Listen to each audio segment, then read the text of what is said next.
Praise the lord. హల్లెలూయా. దేవునికి మహిమ కలుగును గాక. క్రీస్తునందు నా ప్రియమైన దేవుని బిడ్డలైన మీ అందరికీ ఉదయకాలపు శుభములు తెలియచేస్తున్నాను. ప్రియులారా ఎలా ఉన్నారు? మన ప్రభువును రక్షకుడైన దేవుడు ఇంతవరకు మనల్ని ఆయన కాపాడి సంరక్షించారు. ఆయన రెక్కలలో దాచి భద్రపరిచారు. అందుకు దేవునికి మహిమ కలుగును గాక. ఆమేన్. హల్లెలూయా. సో ఈ సమయంలో దేవుని యొక్క వాక్య భాగంలోకి మనం ఒక మాటను జ్ఞాపం చేసుకుందాం. సామెతల గ్రంథం 5వ అధ్యాయంలో మనం గమనించినప్పుడు 3వ వచనం ఇలా చెప్తుంది, జార స్త్రీ పెదవుల నుండి తేనె కారును అని. సో ఆ 5వ అధ్యాయం అంతా కూడా చాలా అంటే చాలా ఇంపార్టెంట్ అయినటువంటి మెసేజ్ ఆ సామెతల గ్రంథంలో ఉంది. రెగ్యులరా మనం గమనించినట్లయితే ఈ యొక్క వాక్యం ఏం చెప్తుందంటే, పరస్త్రీ లేక జార స్త్రీ లేకంటే వ్యభిచారపు స్త్రీ ఒక పెదవుల్లో నుండి తేనె కారుతూ ఉంటుంది. తేనె ఎలా ఉంటుంది? చాలా టేస్టీగా ఉంటుంది.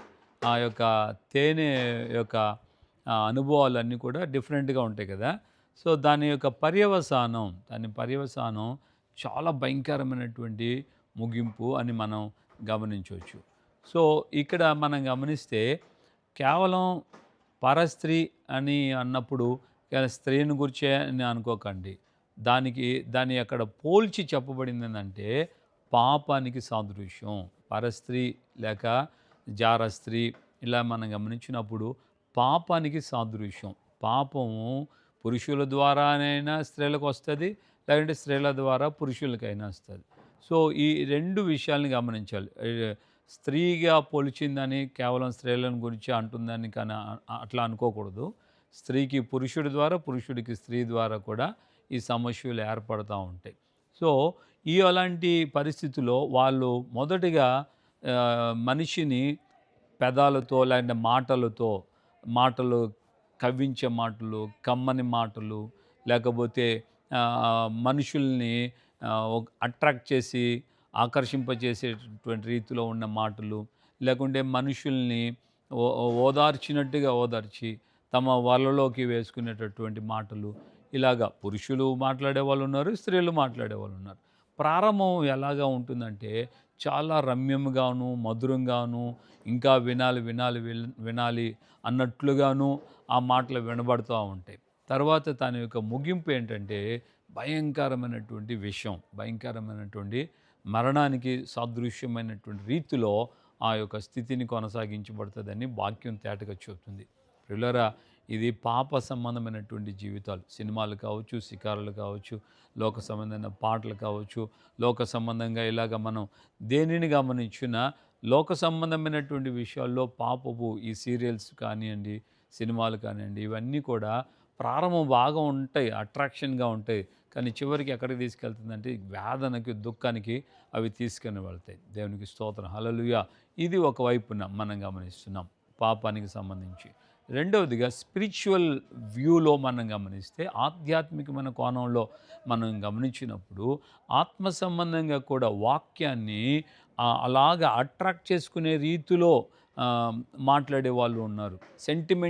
సెంటిమెంట్లో ఉపయోగించి వాక్యాలను బోధించే వాళ్ళు ఉన్నారు. సో యేసుక్రీస్తు యొక్క వాక్యం ఎలా చెప్తుందంటే, రెండంచులు గల వాడి అయిన ఖడ్గము ఎటువంటి ఖడ్గము కంటేనూ బలమైనది అని రాయబడింది. ఆ వాక్యం ఏం చేస్తుంది?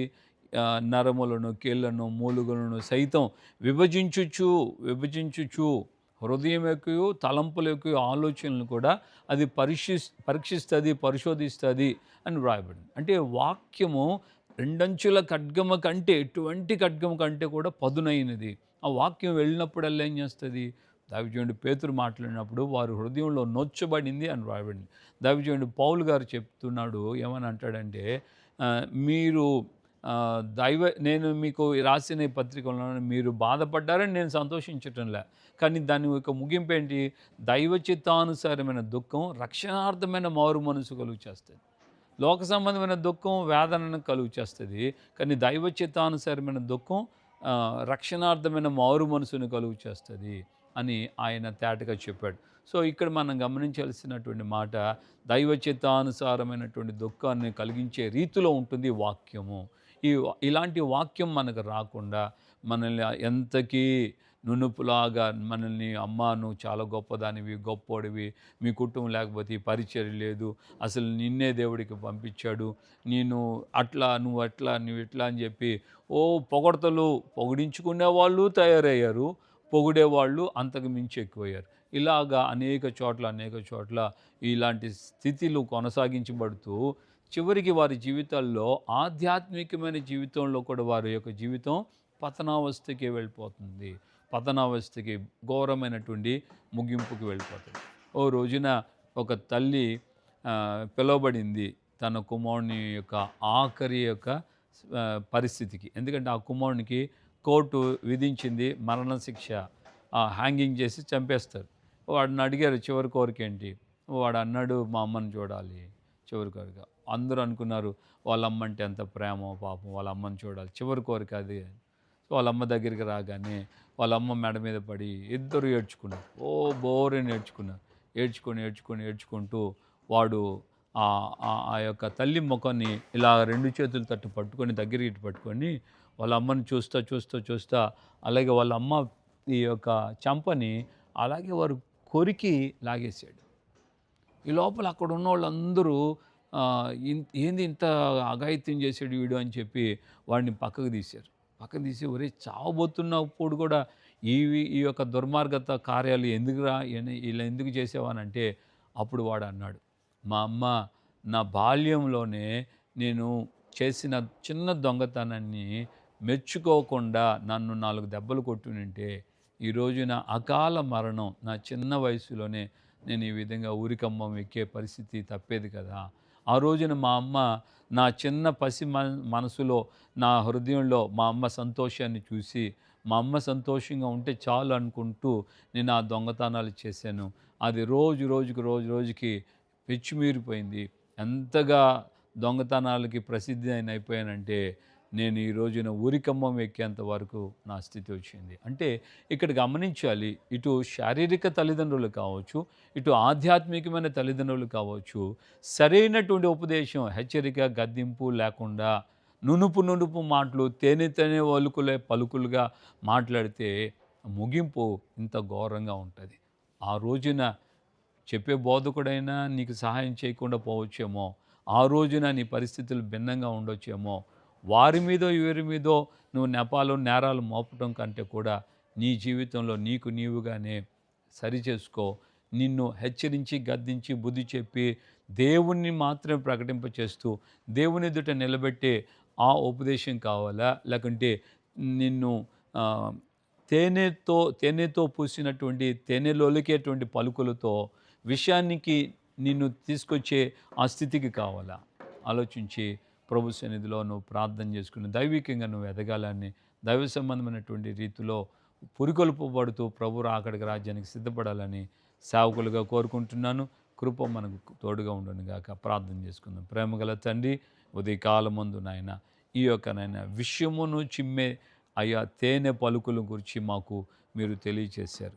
ఈ విషయాన్ని అయ్యా మేము ముగింపు దినాల్లో అయ్యా మేము దాన్ని అనుభవించకుండా ఉండు నిమిత్తమై ఇప్పుడు ఉన్నటువంటి ఆ తేనెలు కార్చే తేనెలు పరస్త్రీ యొక్క పెదాల మీద నుండి కారే తేనె లాంటి మాటలకి, తేనె లాంటి క్రియలకి, తేనె లాంటి పాపానికి మేము ఎవ్వరం కూడా బలి కాకుండా, సెంటిమెంటల్ వాక్యాలకి మేము బలి కాకుండా, అటు ఆధ్యాత్మికంగా రకరకాలైన మాటలకి మేము బలి కాకుండా అయ్యా మా జీవితాలు సత్యమైన ఉపదేశంలో మేము కట్టబడుతూ మీ యొక్క సన్నిధిలో ఎదుగు నిమిత్తమై ఈ ఉదయకాలమందు మీరు మనతో మాట్లాడి మమ్మల్ని హెచ్చరించారు.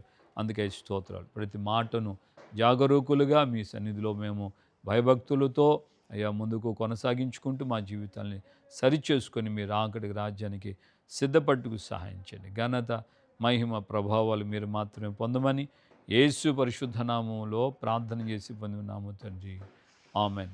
ప్రభు అయిన యేసుక్రీస్తు కృపయు, తండ్రి అయిన దేవుని ప్రేమ, పరిశుద్ధాత్మిక అన్యోన్య సహవాసం, సమాధానం ఇప్పుడు ఎల్లప్పుడూ సకల పరిశుద్ధులకి మనకును ప్రభు రాకడ పర్యంతం కృపతోడే ఉండి నడిపించునుగాక. Amen, amen, amen. హల్లెలూయా. ప్రభుపేట అందరికీ వందనాలు. ఆయన కృప మనకు తోడుగా ఉండాలి. మనము భయంకరమైనటువంటి విషయానికి మనం గురి కాకుండా తేనెలోలికే పలుకులకి, సెంటిమెంటల్ వర్డ్స్కి, సెంటిమెంటల్ వాక్యాలకి ఇలాంటి వాటికి మనం వెళ్ళకుండా దైవభక్తితో నిజమైనటువంటి, అది మనకు హెచ్చరికగా ఉన్న, గద్దించిన, హెచ్చరించిన, బుద్ధి చెప్పిన, మనం ఆయనకు అప్పగించుకొని ముందుకు నడిపించబడితే నిత్యముగా మన జీవితాలకి దీవెన కలుగుతుంది, ప్రభువుకి మహిమ కలుగుతుంది. దేవుడు మీకు తోడుగా ఉండి బలపరిచి నడిపించును గాక. ఆమేన్. Praise the lord.